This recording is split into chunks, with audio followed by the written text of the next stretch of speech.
A warm good evening, everyone. It's a great Sunday today. It's the fourth day of the International E-Conclave.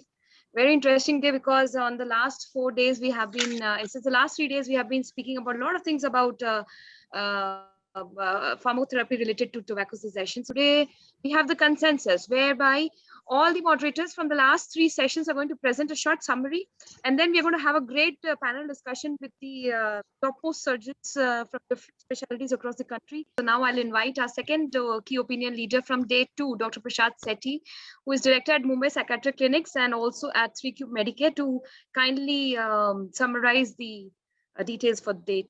On the second day, we had a very good discussion, and as usual, with the help of ICAN Care and team, Dr. Nimish Desai sir from IBAS, and their guidance, we could conduct the day two also. And we had very good esteemed speakers that day. Dr. Manushree Gupta opened the proceedings with Christian Arrow from UK, and also Dr. Jay Shastri was there as one of the presenters. Just giving a synopsis of what happened during the PPT, not going through the whole PPT.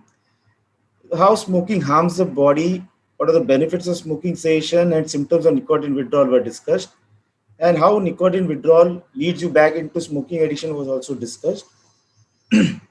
Pathophysiology of smoking and the three phases of nicotine dependence, which are very important, was addressed by Dr. Manushree Gupta. Pharmacokinetics of nicotine replacement therapy, NRTs, and how oral NRTs provide smokers with a coping strategy when cigarette craving occurs, and partially eliminate withdrawal symptoms were discussed. We went through the whole range of NRTs which were there, but predominantly nicotine gums, nicotine lozenges, and nicotine patches are the ones which are easily available for us. And there was also a view about how nicotine lozenges would be better compared to NRTs in certain cases where they are not able to chew gums in front of everyone, where lozenges also not possible, where patches would do the trick. However, when you see literature review, the second last point, literature review suggested but was not sufficient to infer that more frequent use of e-cigarettes, electronic cigarettes, is associated with increased smoking cessation compared with less frequent use of e-cigarettes. So, e-cigarettes is not looks to be good, but it's not so easy to let go of smoking through e-cigarettes only. And the important point which came up was the use of combination NRTs. So the importance of combination NRTs and combining long-term patch greater than 14 weeks with a self-administered form of NRT is more efficacious than a single form, and this was reiterated during the talk. And importantly, when we judge any statement, it has to have a level of evidence, and level of evidence is A. So combination NRTs do the trick as per evidence. Next slide. Also, person with psychological issues, they address issues are addressed. It is a challenge in mental illness. Ideally, we don't use the word illness. Psychiatrists don't use the word mental illness. We say patient with psychiatric disorder. Smoking cessation for people with severe mental illness, a trial was considered. Schematar. It was a pragmatic randomized control trial. Lancet 2019 published it. Long-term cessation of smoking is difficult to achieve and remains a challenge in treatment for nicotine dependence in this population. So whenever there are people with psychological issues, psychological disorders, it is a challenge, but not a difficult issue. And a multimodal treatment rather than only drug therapy, supportive psychotherapy involving the family members, involving caregivers is also very important. And we also discovered about Eagles trial, which was a landmark trial, where it was shown that varenicline was more effective than placebo, nicotine patch, and NRTs and bupropion in helping smokers achieve abstinence, whereas bupropion nicotine patch were more effective than placebo, and compared to placebo, there were no major neuropsychiatric side effects.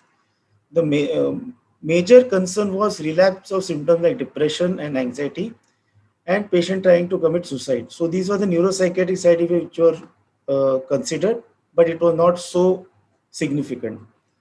Use in pregnancy, NRT was used for smoking cessation in pregnancy, may increase smoking cessation rates in late pregnancy. However, as we know, we cannot render trials. No evidence that NRT has either positive or negative impacts on birth outcomes, but that still remains a question mark whether to be used or not. The And we had a esteemed speaker, Dr. Jayesh Shastri, where he spoke about evidence and showed how research has shown that using NRT to quit, majority, 86%, used it for less than the recommended duration of 8 to 12 weeks. So that is the challenge with NRTs. Evidence have demonstrated a strong association between the level of adherence to NRT and the success of a smoking cessation attempt. Evidence in pregnant women and adolescents is not strong.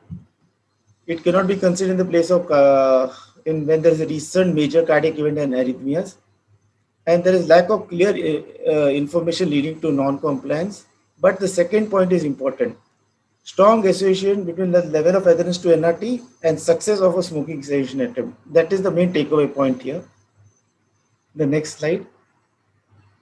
So what he mentioned was nicotine NRT is effective, safer, less addictive, less prone to medication interactions than cigarettes.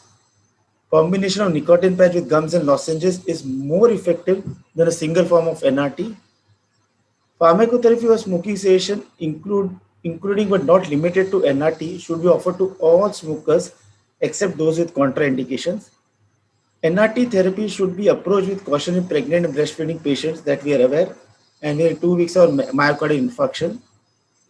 And there was a panel discussion from a case which I presented. So I don't want to go through the whole case. I'm just giving the synopsis. The panel discussion, it was about a patient having to leave smoking.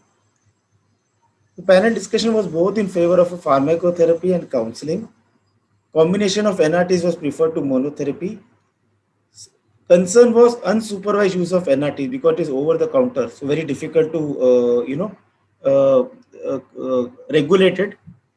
And interesting concept of trans-theoretical model of change was discussed, keeping in mind changes of the stages of a smoker, like pre-contemplation to contemplation to preparation. And also, the use of NRTs can influence pulse rate on cardiac patients, but can be given with monitoring of vitals. And Dr. Pandey was the one who addressed this. And also, Dr. Nair was there. He was the pulmonologist. He said it's quite safe that way. We have to monitor the lung status and do various tests to measure the oxygen intake and the saturation. Also, we had our, I forget the name, we had a dentist there, and the psychiatrists were Dr. Sabita and Dr. Neeraj. And we had very good input from Dr. Rakesh Gupta also, our oncologist. And one more point which is missing here, the point was in rural areas, pharmacotherapy is a big challenge. So in rural areas, most important tier 3, tier 4 cities, most important is group therapy and making them aware of the hazards of smoking. So these are a few important points which we had the other day. I've not included the whole thing. I've taken only the synopsis, and I think the take-home message would be there in this. Yeah, thank you so much, sir. So that was Prashad, sir, the key opinion leader from day 2